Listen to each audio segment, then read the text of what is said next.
Hi ಎಲ್ರಿಗೂ ನಮಸ್ತೆ, welcome to the picture. So ಇನ್ನೇನು ತೆರೆ ಮೇಲೆ ಬರಲಿಕ್ಕೆ ರೆಡಿ ಆಗಿರುವಂತ ಒಂದು ಕನ್ನಡದ content cinema Kotee. Yes, so ಈ ಚಿತ್ರದ ಟ್ರೈಲರ್ ಮುಖಾಂತರ ಈಗಾಗಲೇ ಸಿಕ್ಕಾಪಟ್ಟೆ ಸದ್ದನ್ನ ಮಾಡ್ತಾ ಇದೆ ಈ ಒಂದು ಸಿನಿಮಾ. ನಮ್ಮ ನಟರಾಕ್ಷಸ ಡಾಲಿ ಧನಂಜಯ ಅವರು ಅಭಿನಯಿಸ್ತಾ ಇರುವಂತಹ ಸಿನಿಮಾ. ಸೊ ಈ ಚಿತ್ರದ ಬಗ್ಗೆ ಮಾತಾಡಲಿಕ್ಕೆ ಚಿತ್ರತಂಡ ಇವತ್ತು ನಮ್ಮೊಟ್ಟಿಗಿದೆ. ಬನ್ನಿ ಅವ್ರ ಕಾರ್ಯಕ್ರಮಕ್ಕೆ ವೆಲ್ಕಮ್ ಮಾಡ್ಕೊಳ್ಳೋಣ. ಸೊ ಚಿತ್ರದಲ್ಲಿ ಕೋಟಿಗೆ ನಾಯಕಿಯಾಗಿ ನಡೆಸ್ಕೊಳ್ತಾ ಇರುವಂತಹ ಮೋಕ್ಷ ಅವರು ನಮ್ಮೊಟ್ಟಿಗಿದ್ದಾರೆ. So welcome to the show Moksha ಅವರೇ. Thank you. ಹಾಗೆ ಚಿತ್ರದಲ್ಲಿ ವಿಭಿನ್ನ ಪಾತ್ರದಲ್ಲಿ ಕಾಣಿಸ್ಕೊಳ್ತಾ ಇರುವಂತಹ ಪೃಥ್ವಿ ಶ್ಯಾಮ್ನವರು ನಮ್ಮೊಟ್ಟಿಗಿದ್ದಾರೆ. ನಮಸ್ತೆ. ಓಕೆ, ಹಾಗೆ ಈ ಚಿತ್ರದ ಮತ್ತೊಬ್ಬ ಕಲಾವಿದರು ತನುಜಾ ವೆಂಕಟೇಶ್ ಅವರು ಕೂಡ ನಮ್ಮೊಟ್ಟಿಗಿದ್ದಾರೆ. ಬನ್ನಿ ಅವ್ರನ್ನ ಕಾರ್ಯಕ್ರಮಕ್ಕೆ ವೆಲ್ಕಮ್ ಮಾಡ್ಕೊಳ್ಳೋದು. ನಮಸ್ತೆ. ಸೊ ಹೇಗಿದ್ದೀರಾ ಮೂರು ಜನ? ಸೂಪರ್. ಓಕೆ, ನಂದು ಒಂದು ಸಣ್ಣ ಕ್ವೆಶನ್ ನಿಮ್ಗೆ.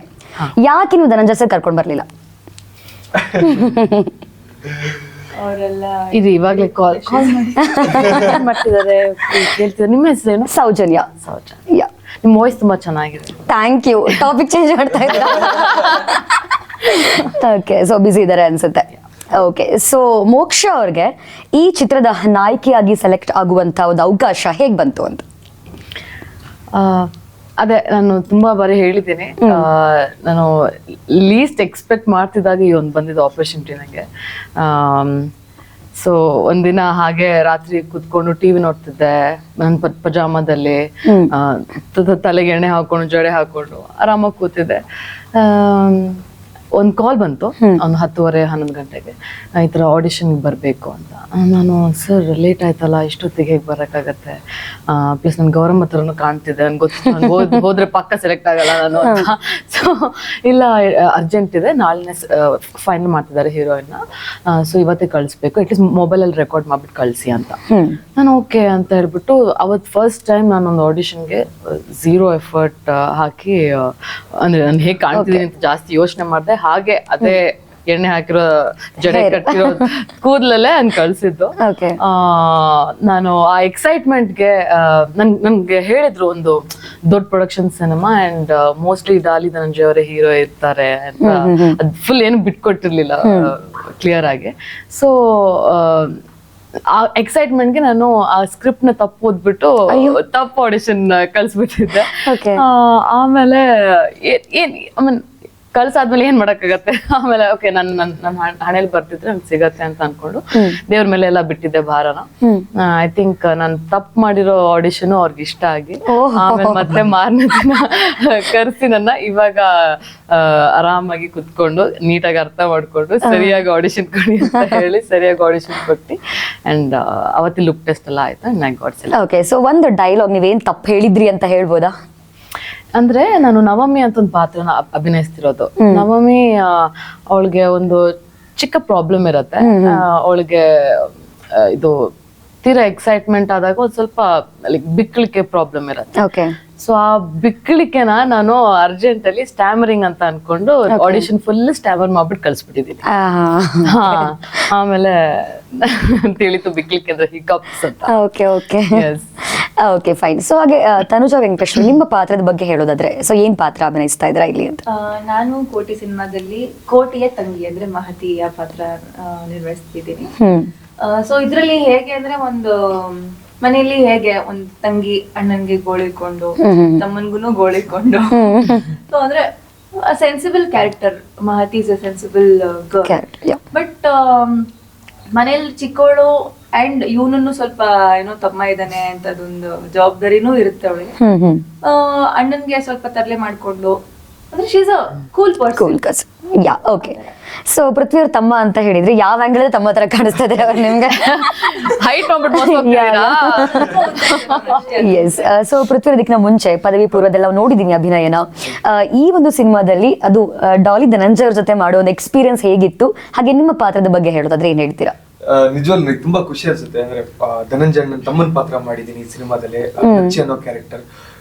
ಅಂದ್ರೆ ಎಲ್ಲ ಮನೇಲಿ ಒಬ್ಬ ಸಣ್ಣ ಮಗ ಇರ್ತಾನೆ, ಸ್ವಲ್ಪ ಉಡಾಫೆ ಇರ್ತಾರೆ. ಅಂದ್ರೆ ತುಂಬಾ ಸೀರಿಯಸ್ ಇರಲ್ವಲ್ಲ, ಹಿರಿ ಮಗನ್ ಇರೋಷ್ಟು ರೆಸ್ಪಾನ್ಸಿಬಿಲಿಟೀಸ್ ಅವನಿಗೆ ಇರಲ್ಲ. ಸೊ ಆ ತರದೊಂದು ಕ್ಯಾರೆಕ್ಟರ್ ಮಾಡಿದೀನಿ. ನನಗೆ ತುಂಬಾ ಖುಷಿ ಆಯ್ತು ಎಕ್ಸ್ಪೀರಿಯನ್ಸ್.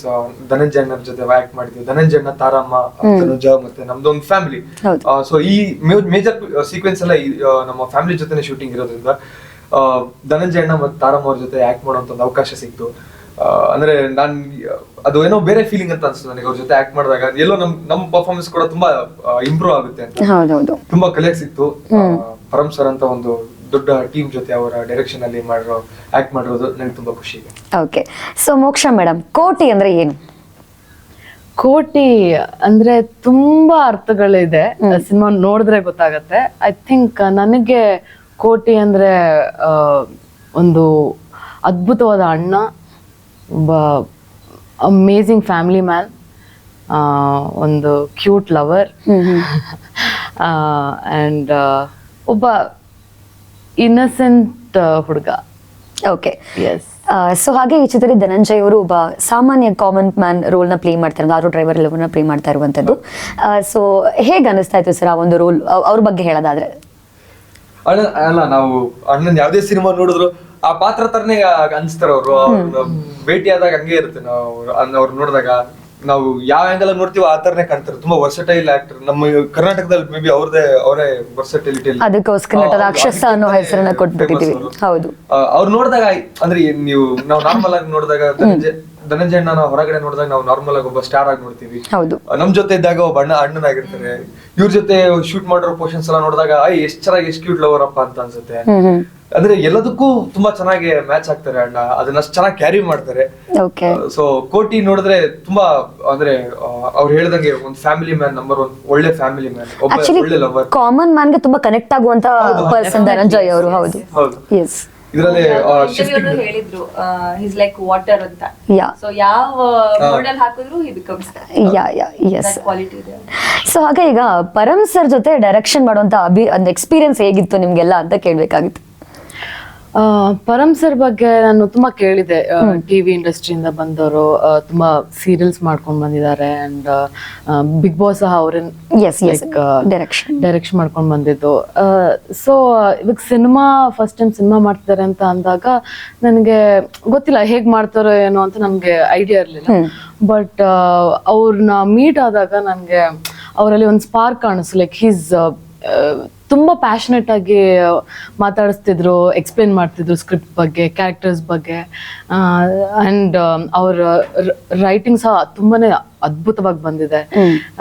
ಸೊ ತುಂಬಾನೇ ನನಗೆ ಅವ್ರದ್ದೊಂದು ಹಾರ್ಡ್ ವರ್ಕ್, ಡೆಡಿಕೇಶನ್ ನನ್ನ ಇನ್ಸ್ಪೈರ್ ಮಾಡಿದೆ ಥ್ರೂ ಔಟ್ ದ ಫಿಲ್ಮ್.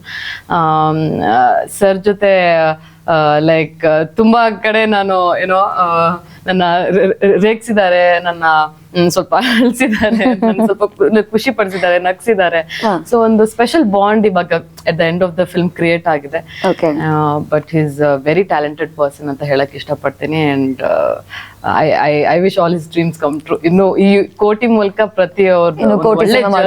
ಶುರು ಆಗ್ಲಿ ಅಂತ. ಎಸ್. ಓಕೆ, ಸೊ ನಿಮ್ ಪ್ರಕಾರ ಕೋಟಿ ಒಬ್ಬ ಪರ್ಸನ್ ಅಥವಾ ಕೋಟಿ ಹಿಂದ್ಗಡೆ ಬೇರೆ ಏನಾದ್ರು ಒಂದು ಸಂದೇಶ ಇರಬಹುದಾ? ಕೋಟಿ ಅನ್ನೋ ಟೈಟಲ್ಗೆ, ಧನಂಜಯ ಅನ್ನೋ ಕ್ಯಾರೆಕ್ಟರ್ಗೆ, ಅಂದ್ರೆ ಅಲ್ಲಿರೋ ಒಂದು ಇಂಟೆನ್ಷನ್ಗೆ ಎಲ್ಲದಕ್ಕೂ ತುಂಬಾ ಚೆನ್ನಾಗಿ ಲಿಂಕ್ ಮಾಡಿರೋಂತ ಒಂದು ಸಿನಿಮಾ. ಈ ಸಿನಿಮಾದಲ್ಲಿ ಯಾವ್ದೇ ಒಂದು ಇದು ನೋಡಿದ್ರು, ಕ್ಯಾರೆಕ್ಟರ್ ಆಗಿರ್ಬೋದು, ಯಾವ್ದೋ ಒಂದು ಹೆಸರು ಆಗಿರ್ಬೋದು, ಒಂದು ಬರುವಂತ ಡೈಲಾಗ್ ಆಗಿರ್ಬೋದು, ಅಥವಾ ಇನ್ಫ್ಯಾಕ್ಟ್ ಅಣ್ಣನ ಪೋಸ್ಟರ್ ಅಲ್ಲಿ ನೀವು ನೋಡ್ಬೋದು, ಐಸ್ ಕ್ರೀಮ್ ಇಟ್ಕೊಂಡಿದ್ದಾರೆ, ಗನ್ ಇಟ್ಕೊಂಡಿದ್ದಾರೆ, ಆಮೇಲೆ ಒಂದು ಟೇಪ್ ರೆಕಾರ್ಡರ್ ಇದೆ. ಸೊ ಎಲ್ಲದಕ್ಕೂ ತುಂಬಾ ಕನೆಕ್ಟ್ ಆಗಿರುವಂತ ಒಂದು ಸಿನಿಮಾ. ಎಲ್ಲದಕ್ಕೂ ಒಂದು ರೀಸನ್ ಇದೆ, ಅದ್ರ ಹಿಂದ್ಗಡೆ ಒಂದು ಕತೆ ಇದೆ. ಹಾಗಾಗಿ ಟೈಟಲ್ ಶುರು ಆಗಿರುವಂತದ್ದು. ಓಕೆ, ಸೊ ಪೃಥ್ವಿ ಅವರ ಕಾಸ್ಟಿಂಗ್ ಹೇಗಾಯ್ತು ಈ ಸಿನಿಮಾಗೆ ಅಂತ? ಇದು ಸಿನಿಮಾ ಆಕ್ಚುಲಿ ಇವ್ರ ಟೀಮ್ ಕಡೆಯಿಂದ, ಕೋಟಿ ಟೀಮ್ ಕಡೆಯಿಂದ ಒಂದು ಕಾಲ್ ಬಂತು, ಈ ತರ ಒಂದು ಆಡಿಷನ್, ಧನಂಜಯ್ ಅಂತ ಒಂದು ಆಡಿಷನ್ ಕೊಡಿ ಅಂತ. ಸೊ ನಾನು ಏನೇ ಮಾಡಿದ್ರು ನಮ್ಮ ಯೋಗರಾಜ್ ಭಟ್ ಸರ್, ನಮ್ಮ ಗುರುಗಳಿಗೆ ಒಂದು ಮಾತು ಹೇಳಿ ಮಾಡ್ತಾ ಇರ್ತೀನಿ. ಸೊ ಅವ್ರಿಗೆ ಕೇಳಿದಾಗ ಮಾಡಿ ಪೃಥ್ವಿ ಒಳ್ಳೆ ಟೀಮ್ ಅಂತ ಅಂದಿದ್ರು. ಓಕೆ ಅಂತ ಹೋಗಿ ಅಲ್ಲಿ ಕೇಳಿದಾಗ ನಿಜವಾಗ್ಲೂ ತುಂಬಾ ಖುಷಿಯಾಗಿತ್ತು. ಪರಮ್ ಸರ್ ಅಪ್ರೋಚ್ ಮಾಡಿದ ರೀತಿ, ಅಂದ್ರೆ ಒಂದ್ ಸಣ್ಣ ಕ್ಯಾರೆಕ್ಟರ್ ಮಾಡ್ಬೇಕಾದ್ರೆ ಅದ್ರದ್ದೊಂದೇ ಪೋರ್ಷನ್ ಹೇಳ್ತಾರೆ, ಅಂದ್ರೆ ಆ ಕ್ಯಾರೆಕ್ಟರ್ ಏನಿದೆ ಆ ಸೀಕ್ವೆನ್ಸ್ ಮಾತ್ರ ಹೇಳ್ತಾರೆ. ಪರಮ್ ಸರ್ 1.5 ತಾಸು ಹತ್ರ 1.5 hours ನನಗೆ ಫುಲ್ ನರೇಷನ್ ಕೊಟ್ಟರು ಇಡೀ ಸಿನಿಮಾದು. ಈ ತರ ಇರುತ್ತೆ ಅಂತ ಇಡೀ ಸಿನಿಮಾ ಎಕ್ಸ್ಪ್ಲೇನ್ ಮಾಡಿ ನೋಡಿ ಮಾಡಿ ಚೆನ್ನಾಗಿರುತ್ತೆ ಅಂತ ಅಂದ್ರೆ ನನಗೆ ತುಂಬಾ ಖುಷಿ ಆಯ್ತು. ಎಸ್ ಸರ್ ಮಾಡ್ತೀನಿ ಅಂತ. ಆಮೇಲೆ ಓಕೆ ಅಂತ ಹೇಳಿ ಒಂದು ಆಡಿಷನ್ ತಗೊಂಡ್ರು, ಅಲ್ಲೊಂದಿಷ್ಟು ಸೀನ್ಸ್ ಗಳು ಕೊಟ್ಟು ಅದ್ ಮಾಡಿಸಿ, ಆಮೇಲೆ ಓಕೆ ಚೆನ್ನಾಗ್ ಮಾಡ್ತೀರಾ ಮಾಡಿ ಅಂತ ಹೇಳಿ ಸೆಲೆಕ್ಟ್ ಮಾಡ್ಕೊಂಡು, ಸೊ ಅಲ್ಲಿಂದ ಜರ್ನಿ ಶುರು ಆಯ್ತು. ಹಾಗಾದ್ರೆ ಓಕೆ, ಸೊ ಮೋಕ್ಷ ಅವರು ಬೇಸಿಕಲಿ ನೀವು ರಾಂಗ್ ಸ್ಕ್ರಿಪ್ಟ್ ಅನ್ನು ಓದಿ ಸೆಲೆಕ್ಟ್ ಆಗಿರುವಂತವರು. ಸೊ ಸೆಲೆಕ್ಟ್ ಆದ್ಮೇಲೆ ಈ ಒಂದು ಕ್ಯಾರೆಕ್ಟರ್ಗೆ ಏನೆಲ್ಲ ತಯಾರಿ ಮಾಡ್ಕೊಂಡ್ರಿ? ಆಕ್ಚುಲಿ ಅದೇ ನೀವ್ ಹೇಳ್ದಂಗೆ ನಾನು ಲೈಫ್ ಇಡೀ ಆಡಿಷನ್ ಕೊಡ್ತಾ ಸೋತು ಒಂದಿನ ಮನೇಲಿ ಕೂತಿದಾಗ ದೇವ್ರು ಬಾಗಿಲು ತಟ್ಟು ತಗೊಂಬ ನಿನ್ಗೆ ನೀನ್ ಇಷ್ಟ ಕಷ್ಟ ಪಟ್ಟಿದ್ಯಾ ತಗೊಂಡು ಆಪರೇಷನ್ ಹಂಗೆ ಅದೇ ಒಂದೊಂದ್ಸತಿ ನೀವು ಏನ್ ತುಂಬಾ ಪ್ರಯತ್ನ ಪಡ್ತಿದ್ದೀರಾ ಆ ಟೈಮ್ ಸಿಗಲ್ಲ. ಹೌದು. ಯಾವ್ದೋ ನೀವು ಲೀಸ್ಟ್ ಎಕ್ಸ್ಪೆಕ್ಟ್ ಮಾಡ್ತೀವಿ ಅವಾಗ ಸಿಗತ್ತಲ್ಲ. ಸೊ ಅಂತ ಒಂದು ಪ್ರಾಜೆಕ್ಟ್ ಇದೆ ನನ್ಗೆ. ನಿಮ್ ಪ್ರಶ್ನೆ ಮರ್ತೈತೆ ನನ್ಗೆ. ಹೇಗೆ ತಯಾರಿ ನಡೆಸ್ಕೊಂಡ್ರಿ ಆಮೇಲೆ ಅಂತ? ಎಸ್, ನಮ್ಗೆ ವರ್ಕ್ಶಾಪ್ ಇತ್ತು, 4 days ವರ್ಕ್ಶಾಪ್ ಇತ್ತು. ಹೋಗಿದ್ದೆ. ಸ್ಟೋರಿ ನನ್ಗೆ ಅಷ್ಟು ಗೊತ್ತಿರ್ಲಿಲ್ಲ, ಯಾಕಂದ್ರೆ ತುಂಬಾ ಲಾಸ್ಟ್ ಮಿನಿಟ್ ಅಲ್ಲಿ ಸೆಲೆಕ್ಟ್ ಆಗಿದ್ ನಾನು. ಅಂದ್ರೆ ಇವತ್ತು ಸೆಲೆಕ್ಟ್ ಆದ್ರೆ 2 days ನಂತರ ವರ್ಕ್ಶಾಪ್ ಶುರು ಆಯ್ತು. ಸೊ ನಾನೇ ಐ ಥಿಂಕ್ ಲಾಸ್ಟ್ ಕಾಸ್ಟಿಂಗ್ ಆಗಿದೆ ಅನ್ಸುತ್ತೆ. ಯಾ, ಸೊ ಹಾ ವರ್ಕ್ಶಾಪ್ ಹೋಗಿದ್ದೆ ಅಂಡ್ ಅವತ್ತೇ ಫಸ್ಟ್ ಡೇ ನಾನು ಸ್ಟೋರಿ ಕೇಳ್ದೆ. ತುಂಬಾನೇ ಖುಷಿ. ನಂಗೆ ಫಸ್ಟ್ ಧನಂಜಯ್ ಅವ್ರು ಇದಾರೆ ಅಂತ ಹೇಳುವಾಗ್ಲೇ ಹೋಗ್ಬಿಡಿ ಇದಾರಲ್ಲ ಸ್ಟೋರಿ ಚೆನ್ನಾಗೇ ಇರುತ್ತೆ ಅಂತ ಒಂದು ಎಕ್ಸ್ಪೆಕ್ಟೇಷನ್ ಇಟ್ಕೊಂಡು ಹೋಗಿದೆ. ಬಟ್ ನಂದು ಎಕ್ಸ್ಪೆಕ್ಟೇಷನ್ ಗಿಂತ ಮೀರಿ ಸ್ಕ್ರಿಪ್ಟ್ ತುಂಬಾ ಚೆನ್ನಾಗಿ ಬಂದಿದೆ. ನಿಮ್ಮ ಪರ್ಸನಲ್ ಏನಾದ್ರು ತಯಾರಿ ಮಾಡ್ಕೊಂಡಿದೀನಿ ಸಿನಿಮಾಗೆ ಅಂತ ಅಂದ್ರೆ? ಇಲ್ಲ, ಅಂದ್ರೆ ನಾನು ನನ್ಗೆ ಏನ್ ಅನ್ಸುತ್ತೆ ಅಂದ್ರೆ ನನ್ ಕ್ಯಾರೆಕ್ಟರ್ ಇಂದ Navami, she is very similar to Moksha. Ya, ಅಂದ್ರೆ ಲೈಕ್ ಅವಳು she is very lively, cheerful and ಸ್ವಲ್ಪ ನಾಟಿ. ಆ ನಾಟಿನೆಸ್ ನಾನು ಎಲ್ಲರಿಗೂ ತೋರ್ಸಲ್ಲ, ಬಟ್ ನಮ್ಮ ಮನೆಯವ್ರನ್ನ ಕೇಳಿದ್ರೆ ಗೊತ್ತಾಗತ್ತೆ. ಸೊ ಆತರ ಎಲ್ಲ ನನ್ಗೆ ತುಂಬಾನೇ ಐ ರೆಸನೇಟೆಡ್ ವಿತ್ ದ ಕ್ಯಾರೆಕ್ಟರ್. ಆ ರೀತಿಲಿ ನನ್ಗೆ ಅಷ್ಟೊಂದು ಕಷ್ಟ ಆಗ್ಲಿಲ್ಲ ಈ ಒಂದು ಪಾತ್ರನ ಅಭಿನಯಿಸಕ್ಕೆ ಅಂತ ಅನ್ಸುತ್ತೆ. ಅಂಡ್ ಆ ವರ್ಕ್ಶಾಪ್ ಏನಿತ್ತಲ್ವಾ ಅದ್ರಲ್ಲಿ 4 ದಿನ ಮಾಡಿದ್ವಿ. ತುಂಬಾನೇ ಹೆಲ್ಪ್ ಆಯ್ತು ನಮ್ಗೆ. ಲೈನ್ಸ್ ಆಗ್ಲಿ ಅಥವಾ ಏನೋ ಬೇರೆ ಬೇರೆ ಕ್ಯಾರೆಕ್ಟರ್ಸ್ ಅವ್ರ ಜೊತೆ ಇಂಟ್ರಾಕ್ಷನ್ ಆಗ್ಲಿ. ಅಂಡ್ ಅಲ್ಲಿನೂ ಅದೇ ಫಸ್ಟ್ ಟೈಮ್ ನಾನು ಧನಂಜಯ್ ಅವ್ರನ್ನ ಮೀಟ್ ಮಾಡಿದ್ದು. ಸೊ ಅದೊಂದು ಕಂಫರ್ಟ್ ಲೆವೆಲ್ ಬಿಲ್ಡ್ ಆಯ್ತು ಅವ್ರ ಜೊತೆಗೇನು. ಸೊ ಶೂಟಿಂಗ್ ಟೈಮಲ್ಲಿ ತುಂಬಾನೇ ಕಂಫರ್ಟಬಲ್ ಆಗಿ ಆರಾಮಾಗಿ ಆಯ್ತು. ಆತರ ಏನು ತಯಾರಿ ಅಂತ ಏನು ಮಾಡ್ಕೊಂಡಿಲ್ಲ. ತುಂಬಾ ಎಫರ್ಟ್ ತುಂಬಾ ಕಲ್ತಿದ್ದೀನಿ ಆನ್ ಪ್ರಾಸೆಸ್ ಅಲ್ಲಿ, ತುಂಬಾ ಕಲ್ತಿದ್ದೀನಿ. ಓಕೆ, ಸೊ ತನುಜ್ ಅವರು ಬೇಸಿಕಲಿ ಥಿಯೇಟರ್ ಬ್ಯಾಕ್ ಗ್ರೌಂಡ್ ಅಥವಾ ನಿಮ್ಮ ತಯಾರಿ ಹೇಗಿತ್ತು ಅಂತ? ಥಿಯೇಟರ್ ಬ್ಯಾಕ್ ಗ್ರೌಂಡ್ ಹೌದು. ಸಿನಿಮಾ ನಂದಿದ್ದು ಫಸ್ಟ್ ಸಿನಿಮಾ ಆಗಿರೋದ್ರಿಂದ this was wholly a different experience ನನಗೆ. ನನ್ನ ಮೊದಲನೇ ಸಿನಿಮಾ ಅಲ್ವಾ. ಸೊ ಇಷ್ಟು ದೊಡ್ಡ ಟೀಮಲ್ಲಿ ಹೇಗೆ ಅಷ್ಟು ದೊಡ್ಡ ಆಕ್ಟರ್ಸ್ ಜೊತೆ ಧನಂಜಯ್ ಸರ್, ತಾರಮ್ಮ ಇರ್ತಾರೆ ಹೇಗೆ ಅಂತ ಅನ್ಕೊಂಡು ನಾನು ಎಂಟ್ರಿ ಕೊಟ್ಟಿದ್ದು. ಬಟ್ ಲೇಟರ್ ಒಂದು ವರ್ಕ್ಶಾಪ್, ನಮಗೂ 2 ದಿನದ ವರ್ಕ್ಶಾಪ್ ಇತ್ತು. ಆಫ್ಟರ್ ದ ವರ್ಕ್ಶಾಪ್ ನಮ್ಗೆ ಫಸ್ಟ್ 2 days ಆಫ್ ಶೂಟ್ ಅಲ್ಲೇನೆ I think we were all very comfortable. ಅದೊಂದು ಕಂಫರ್ಟ್ ಝೋನ್ ಬಿಲ್ಡ್ ಆಗ್ಬಿಟ್ಟಿತ್ತು ಮಧ್ಯೆ, ಧನಂಜಯನ ಮಧ್ಯೆ ಪೃಥ್ವಿ, ತಾರಮ್ಮನ್ ಫಸ್ಟ್ 2 days ಇರ್ಲಿಲ್ಲ shoot, only it was just 3 of us. But 3 ಜನದ್ದು ಒಂದು ಅದು ಬಾಂಡ್ ಇರುತ್ತಲ್ಲ, ಅದೊಂದು ಸಿಬ್ಲಿಂಗ್ಸ್ ಕೈಂಡ್ ಆಫ್ ಬಾಂಡ್, ಅದು ಬಿಲ್ಡ್ ಆಗ್ಬಿಟ್ಟಿತ್ತು. ಓಕೆ, ಸೊ ನೀವು ಒಬ್ಬ ತಂಗಿಯಾಗಿ ಧನಂಜಯ್ ಅವರಲ್ಲಿ ಅಂದ್ರೆ ಈ ಸಿನಿಮಾದಲ್ಲಿ ನೀವು ತುಂಬಾ ಲೈಕ್ ಮಾಡೋ 3 ಕ್ವಾಲಿಟೀಸ್ ಅಂದ್ರೆ ಯಾವುದು? Is very genuine at heart. Okay. And he is ಸತ್ಯವಂತ. ಓಕೆ, ಸಿಕ್ಕೋಳ ಅಂದ್ರೆ ಇನ್ ರಿಯಲ್ ಲೈಫ್ ಟು. ಅದೇ ಸಾಂಗ್ ಅಲ್ಲಿ ಹೇಳ್ತಾರಲ್ಲ ವಾಸುಕಿಯವ್ರು ಬರ್ದಿರೋ ತರ, ಹುಲಿಗಳು ಇರುವ ನಗರ ಸಿಗಬಾರದೆ ಪುಣ್ಯಕೋಟಿ ಅಂತ ಏನೋ ಬರ್ತಾರೆ. ನಮ್ಮ ಅಣ್ಣ ಪುಣ್ಯಕೋಟಿ ಕ್ವಾಲಿಟಿ ಅಂದ್ರೆ ಫ್ಯಾಮಿಲಿಗೆ ಏನಾದ್ರೂ ಮಾಡ್ತಾರೆ. He'll do anything for family. Okay, nice. So Moksha ಅವ್ರಿಗೆ ಹೇಗೆ ಆಟೋ ಡ್ರೈವರ್ ಮೇಲೆ ಲವ್ ಆಗುತ್ತೆ? Cab driver, yes. ಹೇಗೆ ಕೋಟಿ ಶಿಫ್ಟಿಂಗ್ ಕಂಪನಿ ಎಸ್, ಹೇಗೆ ಲವ್ ಆಗುತ್ತೆ ಡ್ರೈವರ್ ಮೇಲೆ ಅಂತ? ಇದು ನೀವು ಕತೆ ಬಿಟ್ಕೊಳಕ್ಕೆ ನನ್ಗೆ ಇದೆಲ್ಲ ಕ್ವೆಶನ್ ಕೇಳ್ಕೊಂಡು ಕೇಳ್ತಿದೀರಾ ಅಂತ. ಎಸ್, ಸ್ವಲ್ಪ ಸುಳ್ಳು ಸಿಗ್ಬೋದಾ ಅಂತ. ಪುಣ್ಯಕೋಟಿ ಅಂದ್ರೆ ಯಾರಿಗೆ ಇಷ್ಟ ಇಲ್ಲ? ಐ ಮೀನ್ ನಾನು ಅದ್ರ ಬಗ್ಗೆ ಜಾಸ್ತಿ ಬಗ್ಗೆ ಏನು ಹೇಳಕ್ ಆಗಲ್ಲ. ಬಟ್ ಅವ್ರ ಅಷ್ಟು ನಿಯತ್ತಿನ ಲೈಕ್ ತುಂಬಾ ಲೈಕ್ ಏನಾಗತ್ತೆ ಅಂದ್ರೆ ಯಾರಾದ್ರೂ ತುಂಬಾ ನಿಯತ್ತಾಗಿ ಇನ್ನಸೆಂಟ್ ಆಗಿ ಇರೋರ್ ಮೇಲೆ ಬೇಗ ಅವ್ರ ಮೇಲೆ ಒಲವು ಹೆಚ್ಚತ್ತಲ್ವಾ, ಲೈಕ್ ಅದು ಬೇರೆಯವ್ರು ಕಂಪೇರ್ ಮಾಡಿದ್ರೆ. ಸೊ ಮೇ ಬಿ ಆ ರೀತಿಲಿ ಏನೋ ಆಗಿರ್ಬೋದೇನೋ. S, okay. ಅದು ಪ್ರೀತಿ ಆಗೋದು ಅಥವಾ ಒಬ್ಬನ ಇಷ್ಟ ಆಗೋದು ಗೊತ್ತಾಗಲ್ಲ ಅಂತ ಹೇಳ್ತಾರೆ ನೋಡಿ, ಆ ತರ ಇಷ್ಟ ಆಗಿದೆ. Okay, so let's talk generally. So generally ಹುಡುಗಿರಿಗೆ ಏನ್ ತುಂಬಾ ಪ್ರಿಫರ್ ಮಾಡ್ತಾರೆ ಹುಡುಗನಲ್ಲಿ ಅಂತ? Good character or well settled? ಎರಡು ಇಂಪಾರ್ಟೆಂಟ್ ಈಗಿನ. ಬಟ್ ಅಫ್ಕೋರ್ಸ್ ಒಳ್ಳೆ character is utmost important. Respect is important, understanding is important. ಎಷ್ಟೇ ದುಡ್ಡಿದ್ರೇನೋ ಮನೇಲಿ ಶಾಂತಿ ಇಲ್ಲ ಅಂದರೆ ವೇಸ್ಟು, ಅದಂತೂ 100% ನಿಜ. Yes. So any day good character, understanding, compatibility, friends ಆಗಿರ್ಬೇಕು ಏನೋ, that is more important actually. So ಹಾಗೆ ಈ ಚಿತ್ರದ ಮ್ಯೂಸಿಕ್ ಬಗ್ಗೆ ಹೇಳೋದಾದ್ರೆ ಫೈಟಿಂಗ್ಸ್ ಮತ್ತೆ ಮ್ಯೂಸಿಕ್ ಬಗ್ಗೆ ಏನ್ ಹೇಳಕ್ ಇಷ್ಟಪಡ್ತೀರಾ ಪೃಥ್ವಿ ಅವರೇ? ಇಲ್ಲ, ನೀವು ಆಲ್ರೆಡಿ ಈಗ ಹಾಡುಗಳನ್ನ ಕೇಳಿ, ಎಸ್, ಸಿಕ್ಕಾಪಟ್ಟೆ ವೈರಲ್ ಕೂಡ ಆಗ್ತಾ ಇದೆ. ಹಾಡುಗಳು ತುಂಬಾ ಚೆನ್ನಾಗಿ ಬಂದಿದಾವೆ. ವಾಸಿಂ ವೈಭವ್ ಸರ್ ಅವರು ಮಾಡಿರೋಂತ ಸಾಂಗ್ಸ್ ಗಳು, ಅಂದ್ರೆ ನಮ್ಮ ಇಡೀ ಸಿನಿಮಾದ ಸಾಂಗ್ಸ್ ನೋಡಿದಾಗ ಸಾಂಗ್ಸ್ ಗೆ ಅಂತಾನೆ ಒಂದು ಸಪರೇಟ್ ಎಳ್ಕೊಂಡೋಗಿ ಬರೋದು ಆತರ ಏನಿಲ್ಲ. ಮೂವಿ ಜೊತೆಗೆ ತುಂಬಾ ಚೆನ್ನಾಗಿ ಬ್ಲೆಂಡ್ ಆಗೋಗುತ್ತೆ ಸಾಂಗ್ಸ್. ಇನ್ ಫೈಟ್ ಬಗ್ಗೆ ಅಂತೂ ತುಂಬಾ ಬ್ಯೂಟಿಫುಲ್ ಆಗಿ ಬಂದಿದ್ದಾವೆ ಫೈಟ್ಸ್ ಗಳು, ತುಂಬಾ ಚೆನ್ನಾಗಿ ಬಂದಿದ್ದಾವೆ. ಅದರಲ್ಲೂ ಕ್ಲೈಮ್ಯಾಕ್ಸ್ ಪೋರ್ಷನ್ ಏನು ಬರುತ್ತೆ ಅದಂತೂ ಲೆವೆಲ್ ಅಲ್ಲಿ ಇದೆ.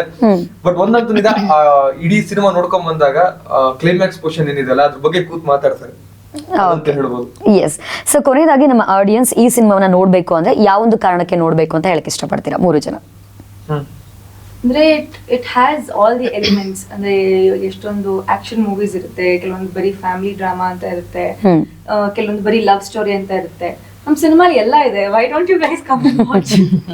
S ma'am. ಎಸ್, ಇಟ್ಸ್ ತುಂಬಾ ಒಳ್ಳೆಯ ಒಂದು family entertainer, thriller, drama, fight ಇದೆ, ಲವ್ ಇದೆ, ಒಂದು ಅದ್ಭುತವಾದ ಸಿನಿಮ್ಯಾಟಿಕ್ ಎಕ್ಸ್ಪೀರಿಯನ್ಸ್. ಎಸ್ಪೆಷಲಿ ಕ್ಲೈಮ್ಯಾಕ್ಸ್ ಒಂದು ಡಿಫ್ರೆಂಟ್ ಅಪ್ರೋಚ್ ಟ್ರೈ ಮಾಡಿದ್ದಾರೆ. ಒಂದು ಫ್ರೆಶ್ ಮೂವಿ ಬೇಕು, ಡಿಫ್ರೆಂಟ್ ಮೂವಿ ಬೇಕು ಅಂತ ಕೇಳ್ತಿರಲ್ಲ, ತಗೊಳ್ಳಿ ಒಂದು ಫ್ರೆಶ್ ಮೂವಿ, ಡಿಫ್ರೆಂಟ್ ಮೂವಿ ಮಾಡಿದೀವಿ. ಐ ಮೀನ್ ಅದನ್ನ ಅಷ್ಟು ಕಾನ್ಫಿಡೆನ್ಸ್ ಇಂದ ಹೇಳ್ಬೋದು. ಥಿಯೇಟರ್ ಇಂದ ಹೊರಗಡೆ ಬಂದ ತಕ್ಷಣ ವಾವ್, ನಾನು ಕೊಟ್ಟಿರೋ ದುಡ್ಡಿಗೆ ಮೋಸ ಇಲ್ಲ ಅಂತಂತೂ ಜನರು ಫೀಲ್ ಮಾಡ್ತಾರೆ ಅಂತ ನನ್ನ ನಂಬಿಕೆ ಇದೆ. ಸೊ ಎಸ್, ಜೂನ್ 14th ನಮ್ಮ ಸಿನಿಮಾ ಕೋಟಿ ರಿಲೀಸ್ ಆಗ್ತಿದೆ. ದಯವಿಟ್ಟು ಎಲ್ಲರೂ ಹೋಗಿ ಚಿತ್ರಮಂದಿರದಲ್ಲೇ ನೋಡಿ ಅಂತ ನಾನು ಕೇಳ್ಕೊಳಕ್ ಇಷ್ಟ. ಪೃಥ್ವಿ ಅವರೇ? ಕೋಟಿ ಸಿನಿಮಾ ಅಂದ್ರೆ ಯಾರ್ದೋ ಒಂದು ಕತೆ ಹೇಳ್ತಿದೀವಿ ಅನ್ನೋದಕ್ಕಿಂತ ಹೆಚ್ಚಾಗಿ ಇದು ನಮ್ಮ ಕತೆ ಅಂತಾನೆ ಭಾವಿಸ್ಬೋದು. ಆ ತರದ ಒಂದು ಸಿನಿಮಾ. ಪ್ರತಿಯೊಬ್ರು ಮನೇಲೂ ಇರೋಂತ ಕ್ಯಾರೆಕ್ಟರ್ಸ್ ಗಳು, ನೀವು ನಮ್ಮ ಸಿನಿಮಾದಲ್ಲಿ ನೋಡೋ ಯಾವ್ದೇ ಕ್ಯಾರೆಕ್ಟರ್ ಆದ್ರೂ ಒಂದು ಸಮಾಜದಲ್ಲಿ ಇರೋಂತ ಒಂದು ಕ್ಯಾರೆಕ್ಟರ್ಗಳೇ ನಿಮಗೆ ಕನೆಕ್ಟ್ ಆಗುತ್ತೆ. ಅಲ್ಲಿಂದ ತಗೊಂಡು ಬರ್ದಿರೋ ತರ ಕ್ಯಾರೆಕ್ಟರ್ಸ್ ಗಳು ತುಂಬಾ ಲೈವ್ಲಿ, ತುಂಬಾ ಅಂದ್ರೆ ನಮ್ಮ ಸಮಾಜದಲ್ಲಿ ಏನ್ ನಡೆಯುತ್ತೋ ಅದನ್ನೇ ತುಂಬಾ ಚೆನ್ನಾಗಿ ಒಂದು ರೀತಿಯಲ್ಲಿ ಕಟ್ಟು ಬರೆದಿರೋಂತ ಒಂದು ಸಿನಿಮಾ. ಜನಕ್ಕೆ ತುಂಬಾ ಕನೆಕ್ಟ್ ಆಗುತ್ತೆ, ತುಂಬಾ ಎಂಜಾಯ್ ಮಾಡ್ತೀರಾ, ನೀವು ನೋಡ್ಕೋತೀರಾ, ಹೀಗೆ ಹೇಳ್ಬೋದು. ಇದೇ ಜೂನ್ 14ನೇ ತಾರೀಕು ಸಿನಿಮಾ ಬರ್ತಾ ಇದೆ, ಬಂದ್ ನೋಡಿ. ಓಕೆ. ಸೊ ಪೃಥ್ವಿಗೆ ಒಂದು ಪರ್ಸನಲ್ ಕ್ವೆಶನ್. ಆಕ್ಚುಲಿ ಸಿನಿಮಾ ಪದವಿ ಪೂರ್ವ ಸಿನಿಮಾಗಳನ್ನ ನೋಡಿದೀವಿ ನಾವು, ತುಂಬಾ ಭರವಸೆ ನಟ ಅಂತ ಅನಿಸ್ತೀರಾ ನೀವು, ಓಕೆನಾ? ಸೊ ಈ ಚಿತ್ರರಂಗದಲ್ಲಿ ಮುಂದೆ ನಿಮ್ಮ ಪ್ಲಾನ್ಸ್ ಏನಿದೆ ಅಂತ? Thank you so much. ಅದೇ ಈಗ ಕೋಟಿ ಸಿನಿಮಾದಲ್ಲಿ ಧನಂಜಯ ನನ್ನ ತಮ್ಮನ ಪಾತ್ರ ಮಾಡಿದ್ದೀನಿ. ಸೊ ಇದಾಗಿದ್ಮೇಲೆ ನೆಕ್ಸ್ಟ್ ಇನ್ನೊಂದು ಸಿನಿಮಾದಲ್ಲಿ ಮಾಡ್ತಾ ಇದ್ದೀನಿ ಹೀರೋ ಆಗಿ, ಉಡಾಳ ಅಂತ. ಯುವರಾಜ್ ಸಿನಿಮಾಸ್, ರವಿಶಾಮರ್ ಫಿಲ್ಮ್ಸ್ ಬ್ಯಾನರ್ ನಲ್ಲಿ ಬರ್ತಾ ಇದೆ. ಸೊ ಅಮೋಲ್ ಪಾಟೀಲ್ ಅವರು ಡೈರೆಕ್ಷನ್ ಮಾಡ್ತಾ ಇದ್ದಾರೆ. ಪೂರಾ ಉತ್ತರ ಕರ್ನಾಟಕದ ಸಿನಿಮಾ, ಬಿಜಾಪುರಲ್ಲಿ ನಡೆಯುವಂತ ಒಂದು ಸಿನಿಮಾ, ಒಂದು ಕಾಮಿಡಿ ಲವ್ ಸ್ಟೋರಿ. ಸೊ ಮೋಕ್ಷ ಅವ್ರ ಮುಂದೆ ಏನ್ ಪ್ಲಾನ್ಸ್ ಚಿತ್ರರಂಗದಲ್ಲಿ? ಬೇರೆ ಯಾವೆಲ್ಲ ಪಾತ್ರಗಳನ್ನ ಮಾಡ್ಬೇಕಂತ ಅನ್ಕೊಂಡಿದೀರಾ? ಯಾವ್ದು ಪರ್ಟಿಕ್ಯುಲರ್ ಹೀರೋ ಇದ್ರೆ ಇವ್ರ ಜೊತೆ ಅಭಿನಯಿಸಬೇಕು ಅನ್ನೋ ತರ? ಅಫ್ಕೋರ್ಸ್ ಆಸೆ ಇದೆ, ಬೇರೆ ಬೇರೆ ಪಾತ್ರ ಮಾಡ್ಬೇಕು, ವರ್ಸಟೈಲ್ ರೋಲ್ಸ್ ಚೂಸ್ ಮಾಡ್ಬೇಕು ಅಂತ ನಂಗೆ. ಎಸ್ಪೆಷಲಿ ಪೀರಿಯಾಡಿಕ್ ಡ್ರಾಮಾಸ್ ಮಾಡಕ್ ತುಂಬಾ ಆಸೆ ಇದೆ. ಅಂಡ್ ಆಬ್ವಿಯಸ್ಲಿ ಐ ಮೀನ್ ನಂಗೆ ಪ್ರತಿಯೊಬ್ಬ ಸೂಪರ್ ಸ್ಟಾರ್ ಜೊತೆ ಮಾಡ್ಬೇಕು ಅಂತ ಎಲ್ಲ ಹೀರೋಯಿನ್ಗೂ ಒಂದು ಆಸೆ ಇರುತ್ತೆ. ಇವ್ರ ಜೊತೆನೆ ಮಾಡ್ಬೇಕು, ಅವ್ರ ಜೊತೆ ಮಾಡ್ಬೇಕು ಅಂತ ಎಲ್ಲ. ಬಿಕಾಸ್ ಲೈಕ್ ಪ್ರತಿಯೊಬ್ಬ ಸೂಪರ್ ಸ್ಟಾರ್ದು ಒಂದೊಂದು ಕ್ವಾಲಿಟಿ ಸ್ಪೆಷಲ್ ಇರತ್ತಲ್ಲ, ಅದಕ್ಕೆ ಅವ್ರು ಸೂಪರ್ ಸ್ಟಾರ್ ಆಗಿರ್ತಾರೆ. ಸೊ ಅವ್ರ ಜೊತೆ ಸ್ಕ್ರೀನ್ ಶೇರ್ ಮಾಡೋ ಅವಕಾಶ ಸಿಕ್ಕಿದ್ರೆ I be very very thankful and grateful.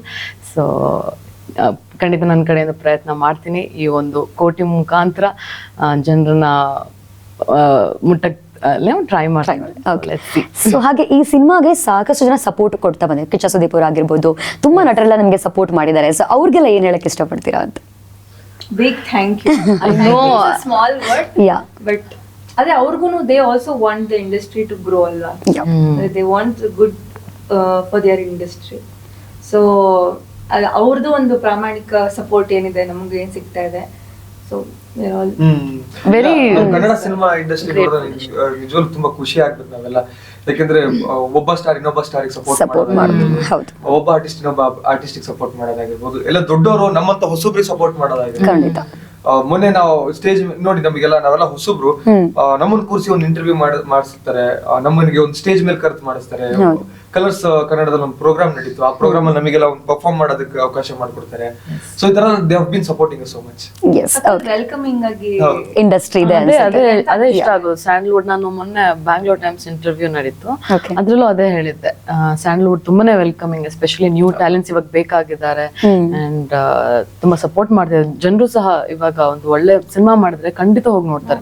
S ಸ್ಟಾರ್ದೇ ಹೋಗಿ ನೋಡ್ಬೇಕು ಅಂತೆಲ್ಲ, ಒಂದ್ ಒಳ್ಳೆ ಸಿನಿಮಾ ಮಾಡಿ ಒಳ್ಳೆ ಕಂಟೆಂಟ್ ಮಾಡಿ ಒಳ್ಳೆ ಪರ್ಫಾರ್ಮೆನ್ಸ್ ಇದ್ರೆ ಆಡಿಯನ್ಸ್ ಟೇಸ್ಟ್ ಕೂಡ ಬದಲಾಗಿದೆ ಈಗ. Yeah, cinemas. yeah, yeah. ಸ್ವಲ್ಪ ಕಂಟೆಂಟ್ ಓರಿಯೆಂಟೆಡ್ ಸಿನಿಮಾಗಳನ್ನ ತುಂಬಾ ಇಷ್ಟಪಡ್ತಾ ಇದ್ದಾರೆ. Yes liking it also. Okay okay super. So ತುಂಬಾ ಖುಷಿ ಆಯ್ತು ಈ ಒಂದು ಸಿನಿಮಾ ಬಗ್ಗೆ ನಿಮ್ ಜೊತೆ ಮಾತಾಡಿ.